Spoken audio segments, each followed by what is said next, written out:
Delia, un gusto como siempre. Bueno, muchísimas gracias. Bueno, Muchísimas gracias. y hablábamos, empezamos este ciclo hablando de la relación de los salarios con la inflación, del salario real, después hablamos de los distintos encuadres para entender el origen de la inflación y quedamos ahí a mitad de camino para empezar a desandar los modelos económicos, ¿no? Que han ido o que hemos ido transitando en la Argentina. Y que han aplicado estos enfoques que yo sinteticé el miércoles pasado. Esa era la idea, que pudiéramos ver ya en la práctica cómo estos modelos han sido implementados. ¿No?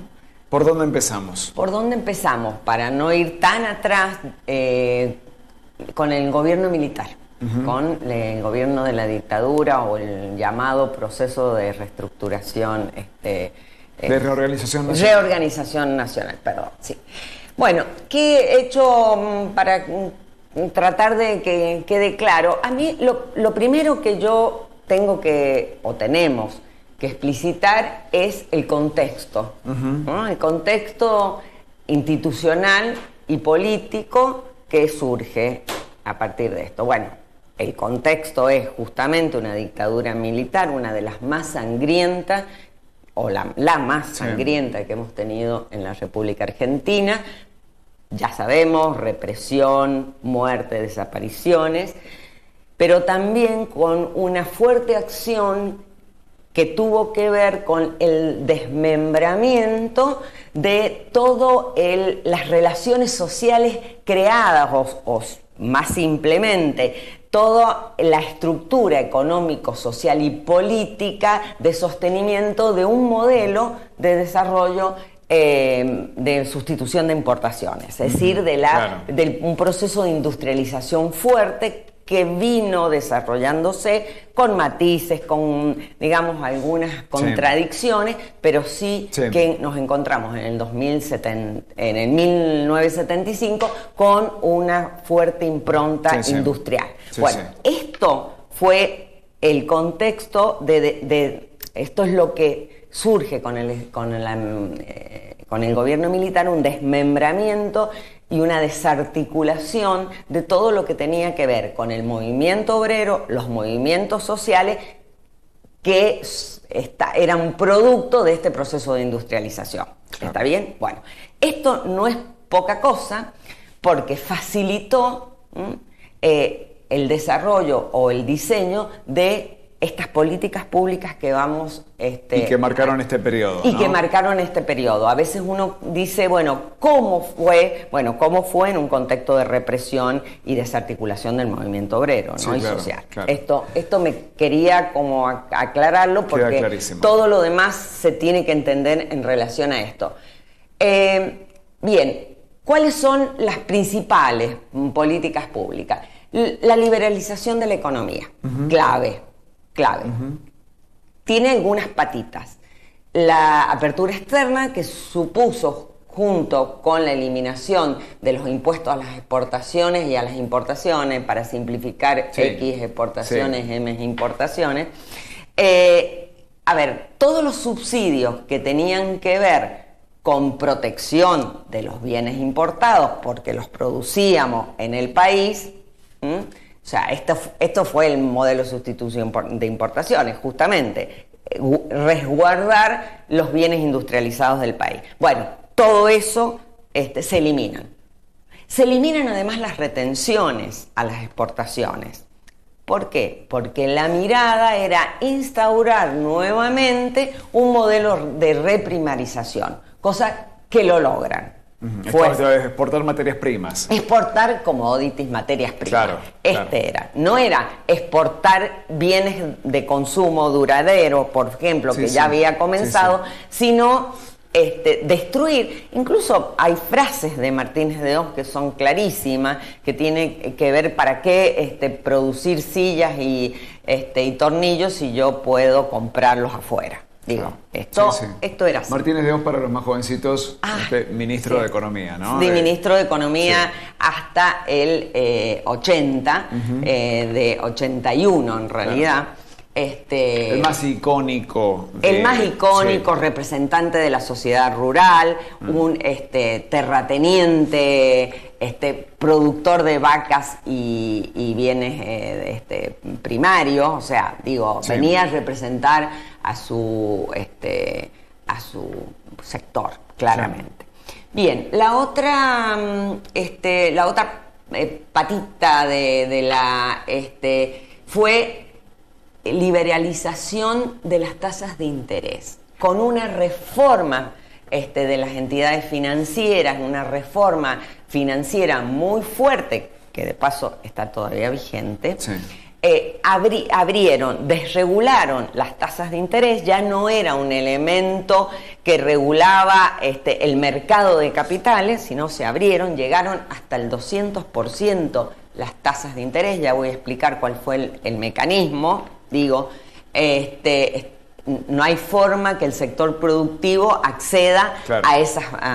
Claro, no te puedes fondear.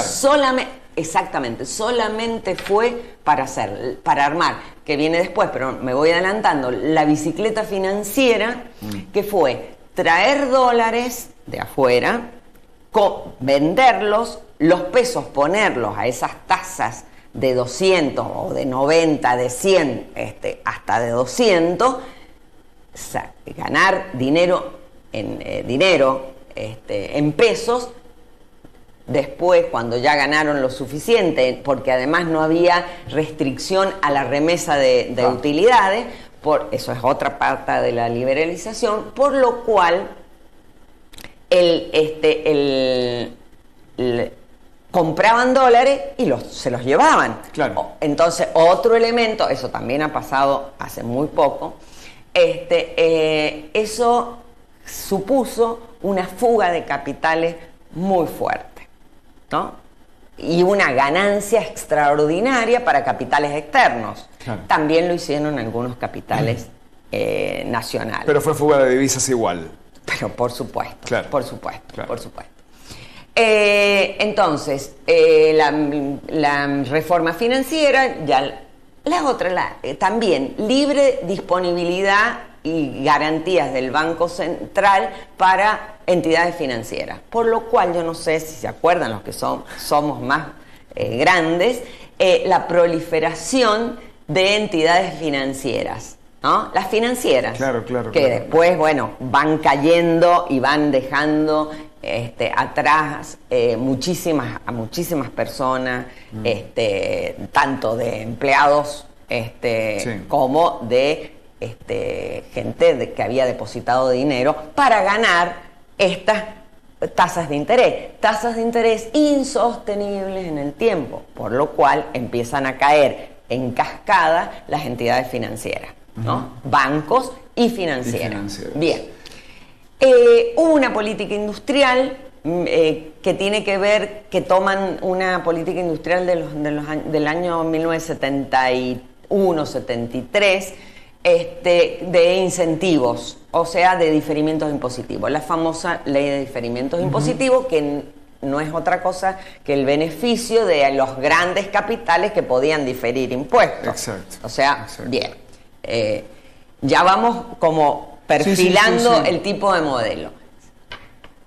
Se congelaron los salarios por años, por 2 o 3 años se congelaron los salarios, mientras que la inflación no paró. Ellos venían a parar la inflación, pero la inflación no se para, por lo tanto el deterioro de los salarios es grandísimo. Aumentan las tarifas también, tarifas que en ese momento estaban, los producían las empresas estatales, ¿no? Estamos en ese momento de las empresas estatales que, por otro lado, las van endeudando, se toma el Estado dinero de las empresas estatales y las van desguazando. Claro. Después había que privatizarlas porque no quedaba otra, viene el otro gobierno siguiente, y no el de Alfonsín, sino el de Menem, y las privatiza. O sea, se van... Entonces quedan muy baratas. O sea, se va como armando, y esto me parece que es lo importante del modelo de la dictadura, es que cambia la matriz productiva y una lógica de producción basada en la especulación y en el modelo exportador. Vamos al otro, a la plaquita. Bueno, fíjense, yo he buscado algunos datos para no ser muy pesada. Entonces, busqué la evolución del Producto Bruto. O sea, el Producto Bruto ya sabemos que es la cantidad de bienes y servicios que se produce en un país. En el 1973 hay una caída del 0,2, del 6,2, del 5,2. O sea, una economía que se achicaba. Una economía que se achicaba. Una economía que se achicaba. Sí, para algunos. Claro, ya vamos a ver que para algunos, ¿no? Sí. Fíjense cuáles son los sectores que se benefician y cuáles son los sectores que van. El menos es, por supuesto, la pérdida, ¿no? Disculpame, Delia, voy a decir una novedad, pero para quienes nos están viendo. Sí. Una economía global argentina que se achica y en ese contexto de achicamiento, sectores que ganaban enormidades. Perfecto. ¿No? Muy buena síntesis, lo acabas de decir claramente. Es así, fíjate, o fíjense. Agricultura. Sí. ¿No? 19 puntos. Sí, minería. También. Ahí tiene que ver el petróleo fundamentalmente, la industria manufacturera baja, la industria. Mucho, ¿no? Electricidad sube por el aumento de las tarifas, no porque se produzca más, porque todo se venía achicando. Claro. O sea, el comercio ahí y los establecimientos financieros, ¿no? Aumentan. O sea, claramente, industrias manufactureras, construcción, que es un sector que produce mucha mano de obra, también cae. ¿No? Sí. Ahí están los ganadores y los perdedores. Vamos a la otra. Bueno, las importaciones y exportaciones. Fíjense cómo las importaciones aumentan y también las exportaciones aumentan, pero no aumentan al ritmo de las importaciones. Por lo cual, ¿qué significa esto? Déficit en la balanza comercial. Claro. Venís más o menos de una balanza equilibrada en el 77 Exacto. a un desequilibrio marcado en el 80. Exactamente. Sí. Tal cual. La importancia sectorial de las grandes firmas, ¿no? Porque aparece también, como algo dije, la reestructuración de los sectores económicos, van apareciendo, fíjense, va cayendo el sector estatal, los grupos económicos aumentan, los conglomerados extranjeros aumentan, las asociaciones aumentan, que son las asociaciones de capitales nacionales con capitales extranjeros. Ajá. Por ejemplo, Fiat, el grupo Macri, con Sebel, ¿no? Ahí es una asociación. Está bien. Y las empresas transnacionales que bajan un poco, porque en realidad están en los llamados conglomerados extranjeros. Ahí están las empresas transnacionales. Ahí hay una diferenciación, no importa. Otros cuadros, por favor. Bien, bueno. Acá está lo social, porque venimos hablando de lo económico. Acá está lo social, y creo que estos cuadros marcan claramente, no pueden ser más claros para ver el impacto social que tuvo el modelo. El sector de ingresos bajos tenía en el 74 13,4, no veo bien, disculpen, pero es 13,4. 11,4. Baja 74. En el 74. En el 82 baja al 10,5. Claro. ¿Ah? O sea, eso es mucho dinero, o sea, es dinero. O sea, lo vemos en un porcentaje. No, está claro. El que ganaba poco, el que tenía pocos ingresos en el 74, en el 81 recibía menos todavía. Menos. En términos de participación. Sí, exactamente. ¿No? Fíjense en los ingresos medios. Los sectores medios también bajan la participación. También. ¿Y quiénes suben? Ingresos altos. Ingresos altos. Esto es concentración, ¿no? Eso es concentración.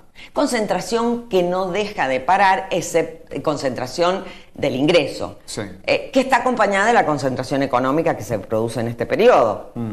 Empieza la gran concentración económica y no cesa, no cesa, hay que aclararlo bien. Ahora, sí, la concentración del ingreso va cambiando con algunos gobiernos posteriores, ¿no? A ver. La pobreza. O sea, la pobreza es realmente... Es terrible. Es terrible. De 2,6 a 25,3. En 8 años. En 8 años. O sea, es realmente impactante esa cifra. Tremendo. Es tremendo, es tremendo. Vamos a lo último y vamos a ir cerrando. También me parecía que demostrar cómo va bajando la producción y la ocupación. Es un índice, uno le pone 100 a un año y después saca el índice de baja o de alta, bien, ¿no es cierto? Perfecto. Bueno, queda de los 100, 83 en el 1983 en producción, se cae la producción. La producción, igual que la ocupación. Y peor aún, o sea, más se cae la ocupación. Más se cae la ocupación, exactamente. La deuda externa. Porque, una cosa que me parece interesante, importante, es que a la semana de asumir el gobierno militar llega un préstamo del Fondo Monetario, lo cual indica que eso estuvo planificado o negociado antes sí, porque claro. No hay forma que en una semana el Fondo Monetario te evalúe, No, absolutamente. Bueno, por lo cual esto marca muchas cosas y que me parece interesante plantearlas, ¿no? Porque el proceso de endeudamiento fue feroz. El gobierno anterior había dejado 5.000 millones de dólares y estamos hablando de 43.000 millones de dólares. Y una fuga de 30.000. De esos 43.000, 30.000 se fueron por la bicicleta financiera. La inflación, fíjense el dato de la inflación, el 77, 144, 210 en el 82. Acuérdense en el contexto de salarios congelados, ¿no? Sí. Tremendo. Consolidación de los grupos económicos. Sin sindicatos. Con dirigentes sindicales muertos, desaparecidos. Sin posibilidad de manifestarse. Absolutamente. Claro. Recién en el 82, después de la guerra de Malvinas, aparece... Bueno, una caída del salario real del 40%, reprimarización de la economía, que ya lo comenté, y una caída de la participación de los salarios, porque esto es otra forma de mirar la concentración, ¿no? Del ingreso. La participación de los salarios en la suma total. Estábamos en el gobierno último 50-50, o sea, 50 los salarios y 50 la ganancia empresarial. Baja en este periodo el 13%. Una cosita y ya cerramos, me parece que se ha hecho muy largo, pero quiero marcar un fenómeno que fue también, que tuvo que ver con la fuga de capitales, que fue el periodo de la plata dulce. Porque si bien habían venido con devaluaciones, instaura la llamada tablita, que fue parar la devaluación, sobrevaluar el precio del dólar, el tipo de cambio, del precio del peso y hacer devaluaciones mínimas, periódicas. Mínimas. Sí, devaluaciones pautadas, pero esto iba acompañado con una indexación de la economía, o sea, indexación, no de salario, indexación de las tarifas, de los alquileres, de los préstamos hipotecarios. Claro. Esta fue la famosa tablita. Y la plata dulce, que era ir afuera, tener dólares que los compras muy baratos y traer el DM12, que se decía, claro. Hay una película, Plata Dulce. Muy parecido a la convertibilidad. Muy parecido a la convertibilidad y en términos de fuga muy parecido a lo reciente. Delia, muchas gracias.